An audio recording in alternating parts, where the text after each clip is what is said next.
Okay, let's talk about Noah Igbinoghene. He was a first-round selection, barely. He was the 30th overall pick, but still, first-round pick for the Miami Dolphins. It was one of 3 first-round picks they had, and it didn't exactly go perfectly. So there's some good here. There's certainly some bad.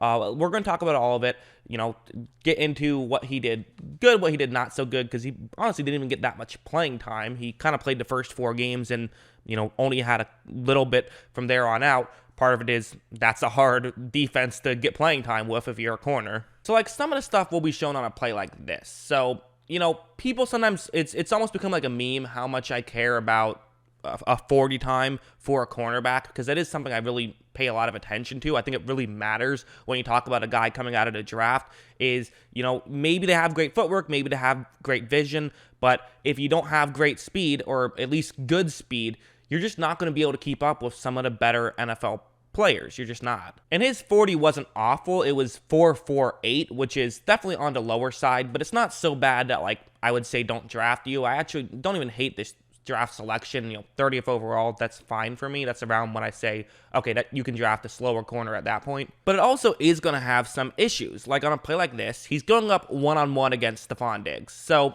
right off the bat, okay, gonna be tough. And you see he's currently lined up a little bit closer to the sideline than Diggs is, which is, again, understandable given that he's covering Diggs, who's the closest to the offense's left towards that sideline. So that's why he's lined up in that area. But watch what happens. As you see, Diggs runs, doesn't even make an incredible move or anything, but this is just Diggs is faster and there's no way you can catch up right there. So, that's why speed can matter a little bit. You're a little bit faster, you're probably going to be able to catch up, whereas if you're a little bit slower, you're not going to be able to catch up. So there is that. That's the first thing to talk about, and that's something that unless he gets faster, it's not going to change. However, there are some of the issues I saw with him that I think could potentially change. So like right here, this is a good example of what you see a lot of rookie corners sort of fail at, which is they sometimes can get beat, especially with double moves. Double moves can be kryptonite for rookie corners because they're just not used to that. Typically, the guys who try to pull off a double move in college do it very clunkily, very slowly. In the NFL, guys can pull it off flawlessly, and it's a whole new animal you have to deal with. So it's understandable to get beat on some of those. That's what's going to happen on this play. You see where he's covering. He's covering the white circle right there.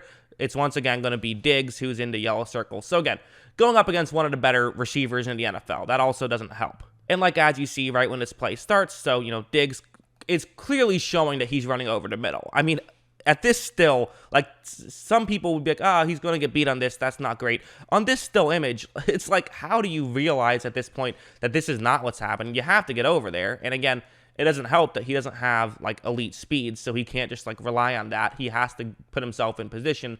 But, with someone like Diggs who can run great routes, it's going to get you in trouble a little. And as you see, Diggs is able to just get him completely out of position. And despite another Miami player making a great read, Diggs is still able to make an incredible catch. I mean, again, this has kind of turned into a Stephon Diggs highlight reel a little bit, so it's hard to blame him too much. But at the same time, it's you're probably going to, ideally, a first-round corner, you would have liked them to be able to play somewhat well against a great receiver at some point. I'm not quite sure if he'll ever be that guy, but that's okay. Let's look at how he kind of was against lesser talent, and we'll do the next play, which can kind of show that a little. So like this one, this is now number 13, which is Gabriel Davis.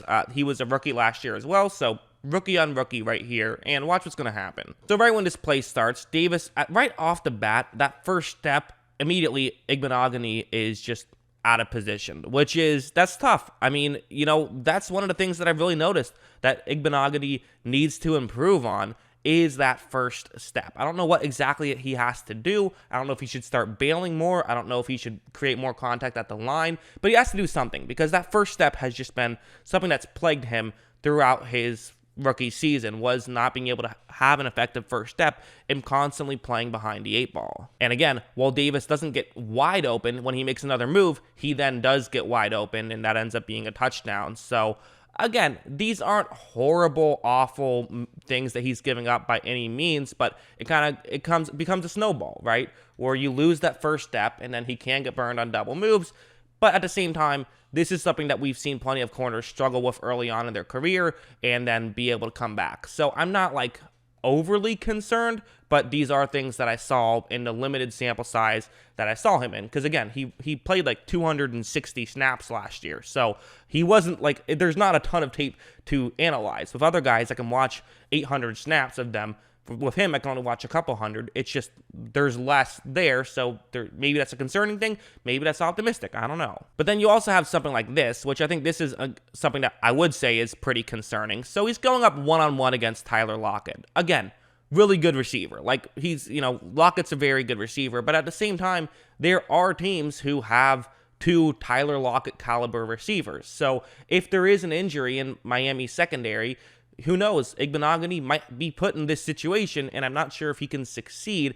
And again, a lot of it is that being a little bit on the slower side paired with not having the first step. And it's something I talk about a lot. You can be effective running a 4.48, but you have to be really good at the other stuff to run a 4.48. Because, watch. He basically just lets Tyler Lockett get by him immediately. And at this point, it's a foot race, and you're not going to win a foot race with Tyler Lockett. Tyler Lockett is a really good deep receiver. He can go by you. Tyler Lockett ran a 4.40 40, so that doesn't necessarily sound like a huge difference, but it actually can be in a spot like this when he already has a step on Igbinoghene. And watch, he's just going to get completely wide open. Russell Wilson took a different wide open receiver instead, but easily he could have thrown it downfield to Lockett, and Lockett would have been wide open and probably got a touchdown on that. So that's just kind of one of those, okay, that's what he has to clean up mostly, is the first step.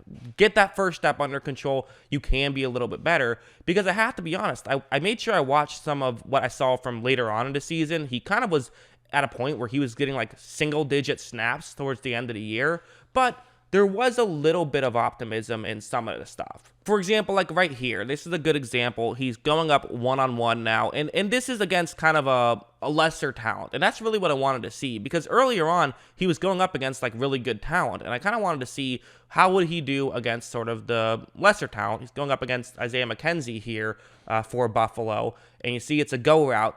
And watch how Igbinoghene is going to defend this one. Watch this first step, and he does a good job now of just keeping pace at that point. So therefore, he's not going to get, burned deep. Sure, perfect throw, perfect catch, that might be a completion. But one thing I talk a lot about with corners is that's what you want to do. You want to force the offense to make a perfect throw and a perfect catch, and you'll live with that. Because in today's NFL, the rules are, you can't push guys the way you could in the olden days. So basically, the best you can hope for is to force them to be perfect or force them to be really good. And that's what he did on that play with lesser talent. So it kind of leads me to believe, okay, if he can get that first step down, I do think there is hope for him, but he has to get that first step down. And, I don't think he's a bust. I really don't. It's a little bit disappointing, but it's not horribly disappointing how he played this year. And I think there is absolutely some hope. The question just is he going to get the playing time or the attention, just given, he's behind Byron Jones and Xavier Howard. Not to mention you now have Jason McCourtney in the mix. So it's like, who's going to end up being the guy who gets the most playing time?